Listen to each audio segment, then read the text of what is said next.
Statistics number 5. So this is lesson number 5, and we're going to be taking a look at using z-scores with normal distribution. In lesson number 3, we took a look at z-scores and how do we calculate them. We looked at how z-scores represent where something fits in according to the normal. Now, the normal curve is the normal distribution as to where things fit in, and certain data points and how many pieces of data or what percentage of data is within certain areas.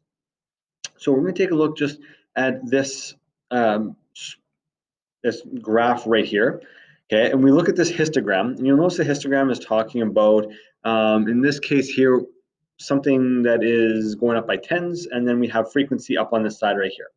So this isn't an exact example. It doesn't have great context to it, but it gives us an example of what our bell curve might look like. Each of these sections here represents a certain collection of data points. You'll notice that the middle section right here has the most data points. The outside sections have the least data points, and then it goes up at a nice curve. This represents a really nice curve. Inside of this curve, we have 100% of our data points. We don't have one of these being way higher than the other. So we have 100% of our data points right here. Now, of these, so if the intervals are going to be made smaller, you'll notice that we started making them smaller as lots of intervals. Okay, the curve is going to become smoother, and it's going to imitate a smooth line. And if we made these even smaller, a normal curve would become even more smooth. If we broke up the 30 to 40 into 30 to 35 and 35 to 40, the 35 to 40 would be a little bit taller, and the 30 to 35 would be a bit shorter. Okay, again, it would continue to go up at a really nice curve. Now, a couple things that we need to remember. Half the data points are located above the mean, and half are going to be below the mean. So we're going to just draw in the mean right here. Our mean is, it looks like about 75. And I'm going to try to do it a little bit of a narrower. I'm using a thicker line a little later on. Okay, so there's our mean line right there. And I'm just going to adjust it a little bit. There we go. There's our mean. And so if we plug in mu, so we make sure we know what the mean is. There we go, there's our mean. So we know that half the data points are below the mean and half the data points are above the mean. The data points are also symmetrical around the mean, okay, at least based on a good normal distribution or what we would consider normal distribution. They are symmetrical. So that means that from 60 to 70, this one right here, okay, and I'm just going to quickly draw, just going to shade that in a little bit. So this one right here, whoop, on our lines a little bit, and this one right here from 80 to 90, okay, they're on either side of the mean. They're exactly the same side of the, or exactly the same distance from the mean. They're going to have roughly like the same number of data points. Okay, that's what we're going for. Now, a z-score represents how far the data point is away from the mean. So our z-scores represent how far they are away from the mean. So a z-score of 1 will be 1 standard deviation away from the mean. 2 is 2 standard deviations away from the mean, and 3 is 3 standard deviations away from the mean. We're only going to deal roughly with about 3.5 in standard deviation. That's as big as we're going to deal with at this point. Because after that, there's such a small percentage that it's not really worth taking a look at. The z-score table is going to give us some information that we can use to understand where certain points sit based on the normal. Okay, so based on the normal. Now, if we think back to our 4th lesson on normal distribution, we could take a look at our standard deviation lines and understand what percentage of population was between 2 lines. But that only gave us the nice lines. That gave us 1, 2, 3, and -1, -2, -3. If we want to find something that's in between those lines, we need to use something a little bit different. And that's going to be our z-score table. And that is a nice little chart that looks something like this. So here is our z-score table. Now you should have a copy, or you will get a copy in class. You should have a copy. It's also up on the drive and the classroom, so you can take a look there as well. But this z-score table gives us probabilities as to what percentage of the population is in a certain section, or it can help us to find what percentage of population is in a certain section. So based on our normal distribution here, if we were to want to find what percentage of the population is below a certain value or what percentage is above a certain value, we can use our z-score table for that. Okay. Now, we use Z-scores in a lot of different places. One of them, and this is a pretty close and near to me, as when I had my son, then there was comparisons as to how he compared in weight, height, and head size to the normal child, okay, or normal child. And it gave us an understanding of, was he big, small, medium, large. It gave us an understanding as to where he was. And as the years go on, it gives us an understanding is he growing the way that a normal child would. And we do this a lot, and we use Z-scores for that. Okay, we use Z-scores for that to understand where we fit in according to the norm. Okay, where we fit in according to the norm, and at what percentile are we going to fit in on. Now, for some of you, this is going to be very important. For others, it's going to be something that, well, you're around normal, so that's fine. Okay, you're not necessarily gunning in certain areas for being above normal, and you're not worried about being below normal. You're normal. For other people, they are way above or below normal, and it's good to be able to compare where that's at. The Z-score table helps us to find where we fit in or how we fit in according to the normal based on our Z-scores. If we think back to our Z-scores, remember that a low Z-score means that that value or that position is way below normal. A high Z-score means that that position is way above normal. So here's our normal distribution. This is a Z-score of 0 right here at the mean. Okay? If you go up and you have a high Z-score, there are very few people that are way above the mean. There are also very few people that are way below the mean. Most people are going to be right around the mean or right around normal. So we can use the Z-score table to find the percentage of the population that is kind of above or below our value. So we're going to do a couple of examples as to how to understand or how to read our Z-score table. So how do we read this Z-score table? How do we use it to find percentages? If you look at it, it's just a whole bunch of numbers. Now, the Z-score table gives a percentage of the population that will be to the left of the data point. So if we have a data point, let's say in this case here, we have a data point of 105. Okay, so I'm going to put it in here, 105. Okay, the Z-score table will tell us how many people fit below here. So what percentage of the population is below 105? Okay, it's well above 50%. Okay, it's probably closer to like 80% of the population, or even 90% is below.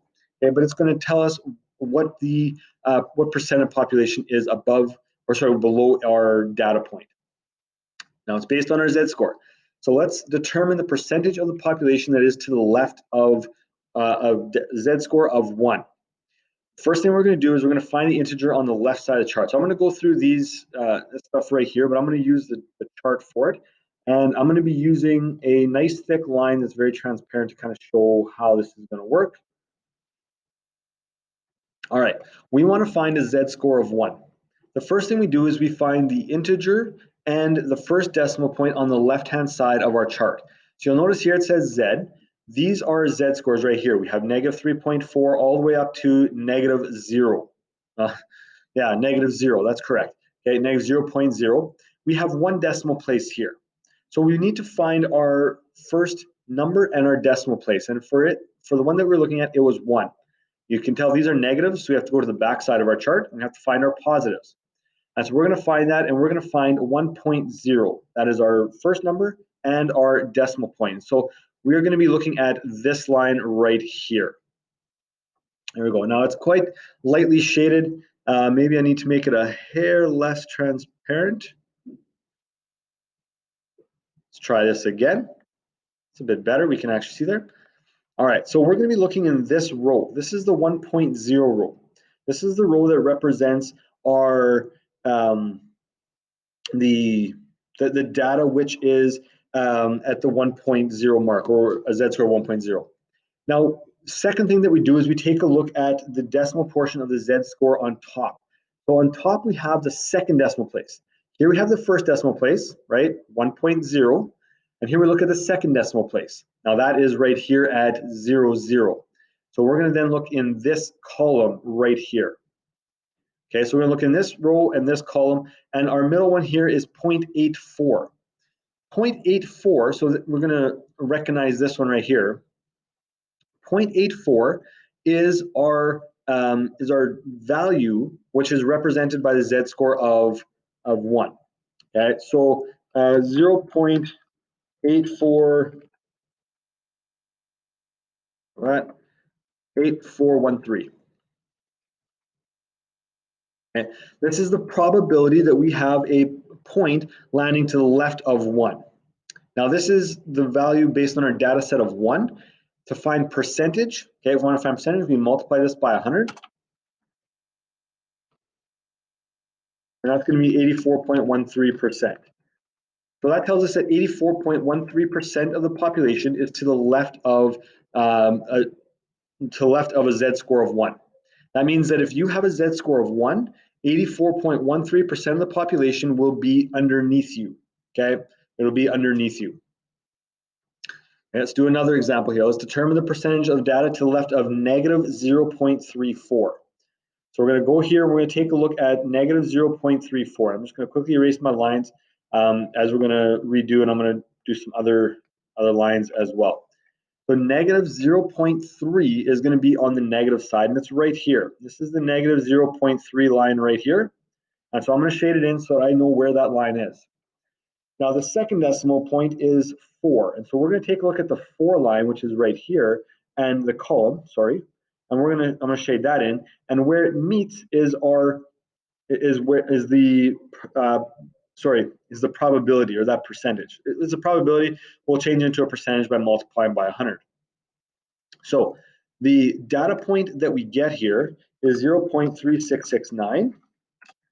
And then we multiply that by 100, and it's going to equal 36.69% of the population is going to be to the left of negative 0.34. And notice it's less than 50 because negative means that it's below 50%. Okay, it's below 50%. All right, let's look at a little bit of a bigger one here. We have determined the percentage of data to the left of 2.19. Now remember, our chart always tells us to the left. Okay, so it's always telling us to the left. Erase these again so that we have clean, nice and clean. Okay, negative 2.19 is what we're looking at as the next one. So we go here to the 2.1 line right here, and this is going to be that we're looking at that row. The 9 is right here at the end. So this one is 0.9857. Okay, so we're going to do, so our probability is 9817. And if we multiply that by 100, it's 98.17% of the data is to the left of 2.19. So that means if you have a z-score of 2.19, you will be in the 98th percentile, or 98% of the population will be below that value. Okay, 98% of the population is below this value. So that's a pretty high z-score at this point, right? Okay, that's a lot of the population that's going to be below. Now, how about what percentage is to the right? Well, this is the percentage that is above 2.19. Okay, this is the percentage that is above 2.19. So to do that, we need to, again, we can use our z-score table to find that value, but now we're looking for what's above. This tells us what's below. We're looking for what's above. Now, there's a couple different ways that we can do this. Number one, and probably the simplest way to do this, is to take our value here and subtract it from 100%. If we do 100% minus 98.17%, that's going to give us 1.83%. So that means that 1.83% is to the right. So again, when we're trying to find the right, we're trying to find what's above. And so we need to subtract the value that we got using the z-score table from 100. Okay, so we need to subtract that from 100. The other way is take a look at the negative. So if we look at the negative 2.19, we'll go up to our negatives. Negative 2.19 is right here. It's 1.43. Did I do that? 1.83. That's close. Sorry. So that is the only way. Sorry, that was a mistake on my part. We need to take a look at the z-score and then subtract it from 100%, or take a look at the probability and subtract it from 100%.